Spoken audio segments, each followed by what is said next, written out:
Bismillahirrahmanirrahim. Assalamualaikum warahmatullahi wabarakatuh.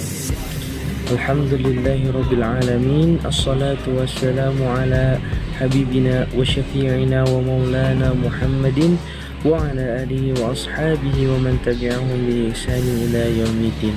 Amma ba'du. Baik, perkenalkan, nama saya Kusprian Hafizul Ihsan dari kelas 1C Prodi Pendidikan Agama Islam. Baik, pada kesempatan pagi hari ini saya akan membuat tugas, yaitu melaksanakan tugas dari pengantar filsafat. Oke kawan-kawanku sekalian, pada kesempatan kali ini saya akan membahas perkembangan aliran positivisme. Oke, dan untuk pertanyaan yang pertama,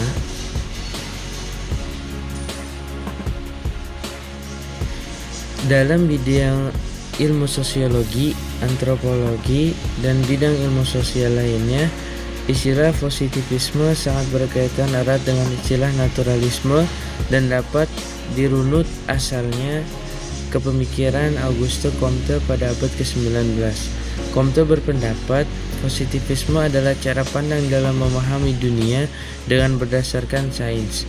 Menurut Comte, teori sains dapat disusun mulai dari tingkat yang sederhana dan universal yang selanjutnya sampai kepada tahapan yang lebih kompleks dan terbatas. Susunan tingkatan yang lebih kompleks dan terbatas masing-masing sains yang baru akan tergantung pada tahap sebelumnya. Penganut paham positivisme meyakini bahwa hanya ada sedikit perbedaan antara ilmu sosial dan ilmu alam, karena masyarakat dan kehidupan sosial berjalan berdasarkan aturan-aturan. Demikian juga alam. Baik, ikhwani wa akhwati fillah, dan untuk pertanyaan yang kedua,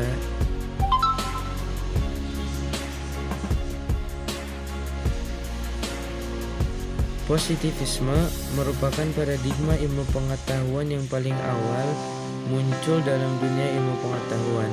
Keyakinan dasar aliran ini berakar dari paham ontologi realisme yang menyatakan bahwa realitas dan dalam kenyataan yang berjalan sesuai dengan hukum alam. Upaya penelitian dalam hal ini adalah untuk mengungkapkan kebenaran realitas yang ada dan bagaimana realitas tersebut senyatanya berjalan.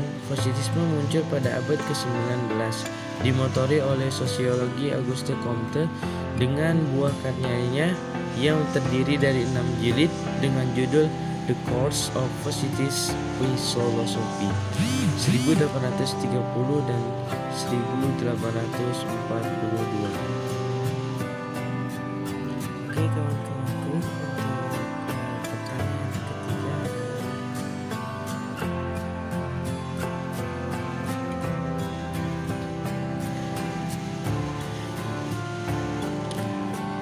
pandang dalam memahami dunia dengan berdasarkan sains.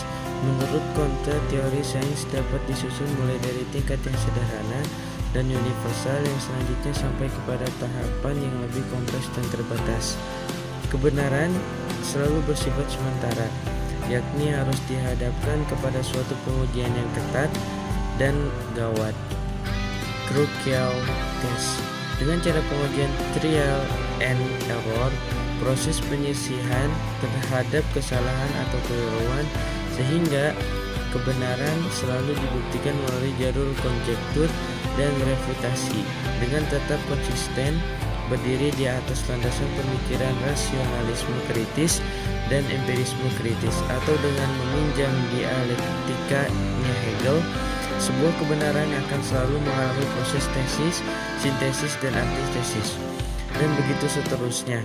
Pandangan mengenai kebenaran yang demikian itu bukan berarti mengisyaratkan bahwa penulis tergolong penganut relativisme, karena menurut hemat penulis, relativisme sama sekali tidak mengakui kebenaran sebagai milik dan tangkapan manusia terhadap suatu objek.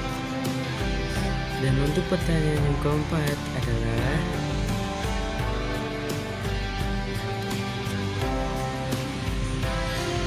Oke kawan-kawanku, manfaat yang saya ambil dari pemikiran Auguste Comte ya ini adalah dalam pendidikan, bahwa pendidikan berorientasi pada pengalaman yang nyata dari setiap peserta didik.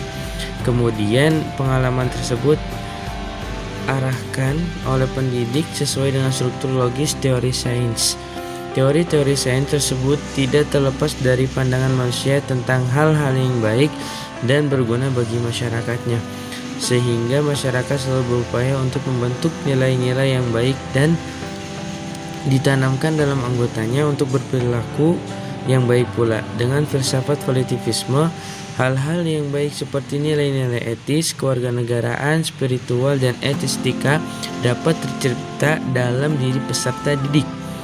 Dengan nilai-nilai moral, spiritual, kebangsaan, dan daya cipta peserta didik dapat memiliki kemampuan untuk menemukan fakta-fakta sosial.